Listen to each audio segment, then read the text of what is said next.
Assalamualaikum guys, how are you? I hope you are doing fine. This is Sir Muni from Sir Muni Beauticians, and today we will discuss some slang words in the advanced English language.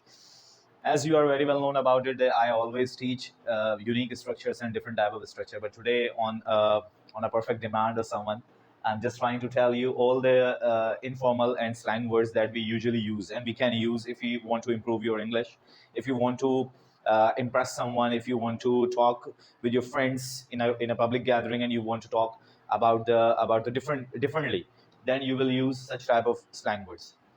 So shall we begin? Number one is flick. What is mean by flick?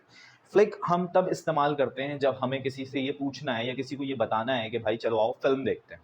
Basically जो flick की meaning है वो है movie या watching a movie. Watching a movie, that's the meaning of flick. अब अगर मुझे ये बोलना है कि चलो यार आओ आओ मूवी देखते हैं, लेट्स हैव अ फ्लिक. अब किसी से मुझे पूछना है तुम मेरे साथ मूवी देखने कब चलोगे, when will you flick with me, when will you flick with me, या when we are going to flick, या when we are going to have a flick, whatever, कुछ किसी भी तरह बोल सकते हैं, but that flick means to watch a movie and watching a movie. Okay.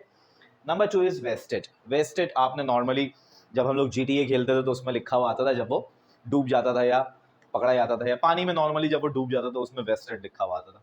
इस वेस्टेज का मतलब ये होता है, वैसे तो ये वेस्टेज का मतलब है ज़ाया हो जाना, ख़त्म हो जाना, गिर जाना, इसका ये मतलब होता है. बहुत सारे और भी हैं, लेकिन यहाँ पर जो ये स्लैंगली इस्तेमाल होता है इसका ये मतलब होता है कि हम बोलना चाह रहे हैं किसी को कि that someone is deep drunk, यानी कि कोई इतना ज़्यादा टल्ली हो चुका है, यानी इतना ज़्यादा नशे में है कि अब उसको कोई भी बात समझ में नहीं आ रही, मतलब वो अपने पाँवों पे खड़ा नहीं हो पा रहा. अब नशे से मेरा मुराद खुदा ना ख्वास्ता कोई शराब वराब पीने वाला नशा नहीं है, किसी भी किस्म का नशा होता है. नींद का नशा हो सकता है, किसी पार्टी से आ रहे हैं, किसी सॉन्ग्स वगैरह सुन के आ रहे हैं, बिल्कुल दिमाग जो है वो घूम रहा है, उसको भी हम कह सकते हैं यू आर वेस्टेड.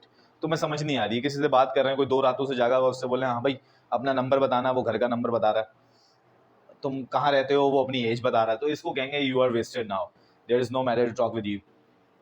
तो वेस्टेड का मतलब ये होता है. इसको मैं आसान अल्फाज में ड्रंकेड लिख देता हूँ. ड्रंक लिख दिया मैंने, ठीक है. ऑलराइट. उसके बाद आ जाए लेम. लेम ये नॉर्मली लोग बोलते हैं, मैंने सुना है लेम कोई चीज़ ऐसी है जो रिमार्केबल नहीं है, जो सुपर्ब नहीं है, तो उसमें हम क्या बोलेंगे, लेम. जैसे कि the class is so lame, my lectures are so lame, कभी कभार हो जाते हैं, तो उसमें जो है वो हम क्या बोलेंगे, लेम बोलेंगे. जोक्स में नॉर्मली लोग बोलते हैं जोक इज सो लेम, बहुत ठंडा था, तो बिल्कुल सही बोलते हैं, इसी तरह इस्तेमाल किया जाता है इसको.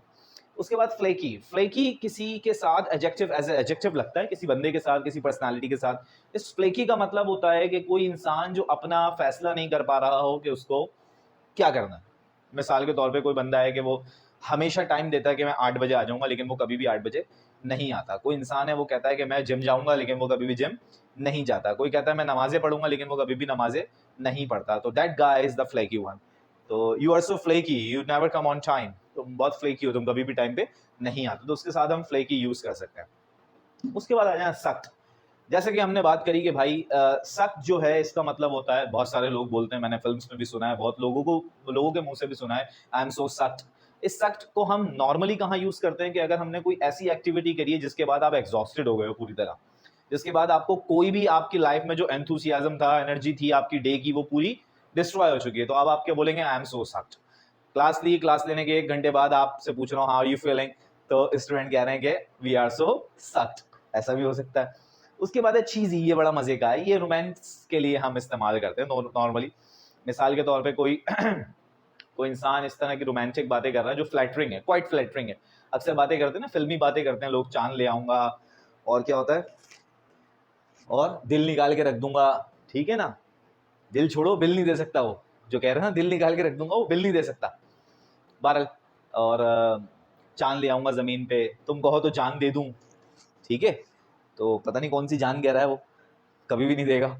बहरहाल उसको कहते हैं cheesy. You are so cheesy, that dialogue is very cheesy, you are becoming cheesy, your topic is very cheesy, the film is very cheesy. Film के साथ भी लग सकता है, फिल्म बहुत चीजी है, उसमें बातें बहुत ज्यादा चीजी हैं, ठीक है. द कन्वर्सेशन इज वेरी चीजी, जो बातें हो रही थी वो बहुत ज्यादा रोमांटिक हो रही थी, तो वहां पर हम चीजी इस्तेमाल करते हैं. ये कुछ स्लैंग वर्ड्स हैं जिसको हम नॉर्मली अगर चाहें अपनी गैदरिंग्स वगैरह में यूज करेंगे तो आसपास वालों पे जरा ठोस बनेगी कि भाई नहीं नहीं बंदे को कुछ आता है.